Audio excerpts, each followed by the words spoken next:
someone who practiced psychiatry for many years, that was something I started to see more and more, because even after I had changed my lifestyle, I was still practicing. I was a medical director at a nonprofit in Long Beach, treating 18 to 25-year-olds that were coming out of foster care, juvenile justice, or homelessness. So I saw people who had diagnoses of ADHD, bipolar. Mostly it was just bad behavior that was being treated with medicines. But what I found was that as I started incorporating those things into my patients' lives, and I was told, by the way, you can't do that. These are people who are poor, they don't care about diet, but they would come to me with an energy drink and a bag of chips saying, I can't concentrate, I can't sleep, and I'm depressed. And I went, well, yeah, you're malnourished. Of course you can. And I would show up every day with my snacks. I would get like a huge veggie platter and guacamole, and I'd put it on my desk all day. And the psychiatrist before me used to keep candy in his drawer. And so that was his temptation to come talk to the doctor. And when I first showed up, they were very angry, especially the staff, because there was no candy available. And they'd say, where's the candy? And I'd go, nature's candy.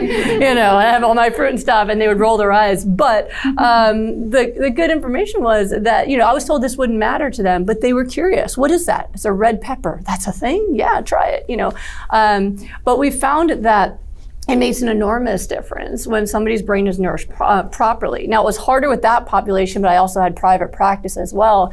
And I found that for depression and anxiety, I had people who'd been on medication for 10 years or more who were able to come off their medication once they started doing green smoothies, hydrating, exercise, meditation, all these kind of things. When you change your lifestyle, your brain starts working better. And I always tell them that you have this thing called your neck that attaches your head to your body. And if this is malnourished too. ADHD responds really well. I almost always treat that with nutrition if there's any way.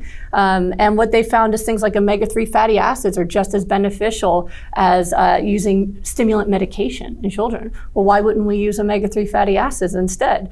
So there are also kids, I've had great results with autism.